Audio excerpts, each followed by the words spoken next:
before this video starts right here, let me know what you guys like. You guys like I'm like this and we full screen it, right? Like this, boom. Or do you guys like it better if I'm big face, you know what I'm saying, and we had a small screen? Y'all let me know which one y'all like. And today we got that SCP-906 Scouring Hive. Go ahead, slap with a like, my boy, the rubber. I know you guys want Dr. Bob, Tales of Foundation. Please, please, please let me know what I got to do, because Tales Foundation has like a story and I don't want to just skip ahead. So let me know what I got to do and what's the right order. I'm pretty sure somebody sent me, shout out Sherm, he sent me a playlist. I just need to find it. And Dr. Bob videos, I want to do those too.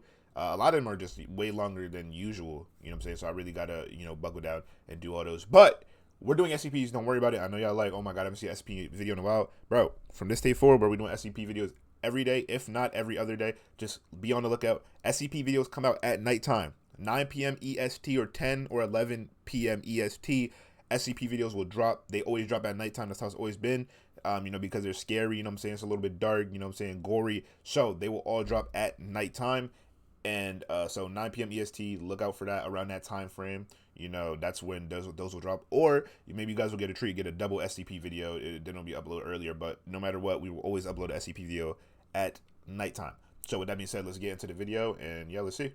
She wanna know where I be, she wanna know, yeah. Walking that bitch, cause I know all over my sleeve. Walking with slime, yeah. That nigga mad, cause she wanna leave with me. Shorty, she mine, yeah. I let her brag, I be fucking his bitch, she out her mind, yeah. Is advised. Never before had John had a client request that he comes and performs his bug exterminating services in the middle of the night. Yeah, I wouldn't do it. The client, however, was desperate I don't care. and willing to pay top dollar if he came immediately. I need half or 75%. See, this is the problem with y'all folk. Y'all be too nice. Y'all be too desperate. He talking about the guy desperate. You're desperate. Because you don't want, you know what I'm saying? If he ain't give me half, at least, there's no way I'm out there. Now, if he gave me half already, and it's top dollar, then maybe, maybe we're having a different conversation about why we out here in the first place. Upon arrival at the house, John was surprised to see that the owner was outside I'm like, hey. and was armed with a shotgun. What the? He looked tired and irritated. Okay. The veteran exterminator persuaded him to put the gun down so that he could get to work. The man obliged reluctantly, but demanded to sit in John's truck while he worked. They agreed, and John geared up with his mask and his bug spray. See, now I'm already knowing, bro. If he got a gun, you know what I'm saying, there's something going on here. Why am I going in unstrapped? He just going in with a bug spray, some pesticide. They gonna pesticide your eyes. Spray tank and went in the house. Inside, the walls, floors, and even furniture were filled with bullet holes. They seemed like the results of the man's shotgun. Silly man. Oh no, a spider. Pow, pow, pow, pow, pow. During his search, John was stopped in his tracks by a voice coming from upstairs. Come up. John went up the steps and was ready to spray whoever or whatever it was. He entered a room upstairs and saw at the far end a writhing mass in the shape of a man. Deeply disturbed by this, John instinctively pulled the trigger and sprayed at it. Are you crazy? That served to only anger the collective mass of what he could see was made up of odd brown worms he had never seen before. No pain. It rasped out as it broke into a tidal wave of worms and washed over John. Nigga, you might as well throw the whole bag at nigga. The creatures oh my god. Bro, worm in the arm is invaded his orifices and began. What does that even mean? Orifices? And to consume his flesh. Outside, the homeowner heard John's shouts and immediately turned on the truck and left the scene. Hello everybody, I'm the Rubber. Today, we bring you a SCP Foundation Euclid class object, SCP-906. SCP-906, also known as Scouring Hive, is a writhing mass of dark brown worm-like invertebrates. They move in unison and have the capability to come together. He like me for real. This how I be after Thanksgiving. I got my fat pot belly. That's really me for real.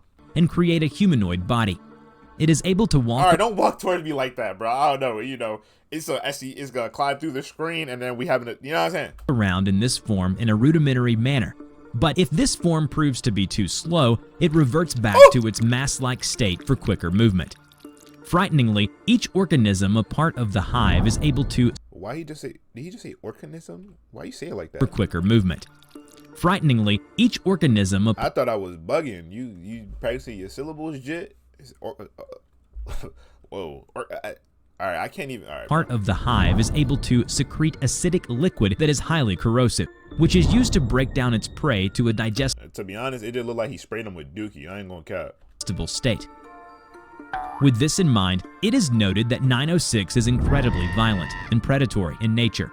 It has been seen taking the form of a flowing carpet to travel through any barrier, as its acid simply corrodes and destroys anything in its way, as observed in an experiment which involved a cow and a D-class. That's so random. A D-class subject was instructed to stand beside a cow behind a heavy sheet of steel placed in front of them. It's not gonna break my neck or something, right? I can assure you that out of all the things that will happen, a broken neck is not one of them. Oh wait, Wow. what do you mean by that? Wow. A small door connecting 906's chamber opened up. The D-class panicked. He could hear something massive poured into the chamber from behind the steel sheet. The sound was getting closer and closer. Then it ceased and turned into a hissing sound. The steel sheet was being melted. When the steel broke down completely, a massive, writhing mass in the shape of a humanoid stood in front of him. No, what is this? Please let me out. Let me out! Damn! All right, You that's punching enough. on my ear, Jit. Wait, listen. Before 906 began to devour the D-class, yet another puzzling aspect of 906 caught Dr. Locke's attention.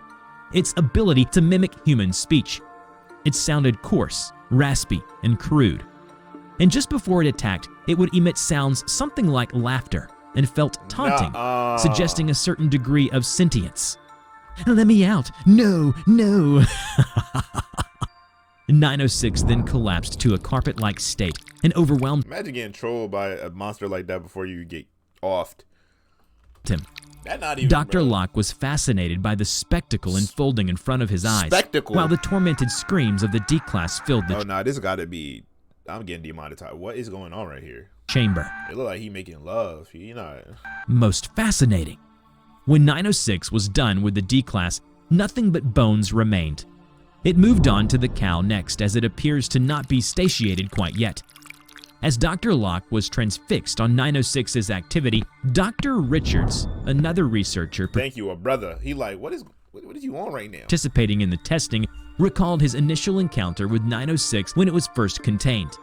He found out that as an extension of 906's mimicry, it is able to lure potential prey to its location and swarm upon the unknowing and unlucky victim. Dr. Richards was overseeing the maintenance on 906's chamber. When he was alone, as the maintenance staff went to go report on the job they had just finished, he heard his name being spoken faintly. He put it down to just being groggy and tired from a near 15-hour shift. Damn. But the voice kept Go speaking home. his name, again and again. Hit the clock. It wouldn't stop. Go to your wife. Hello? To his surprise, the voice Well, I suppose with a lips like that and a fat ass head like that, you probably don't got a wife. Yeah. said hello as well, and repeated a few more times. Dr. Richards could hear that it was coming from the cell. He turned on the lights and saw a vague figure of a person sitting in the far corner.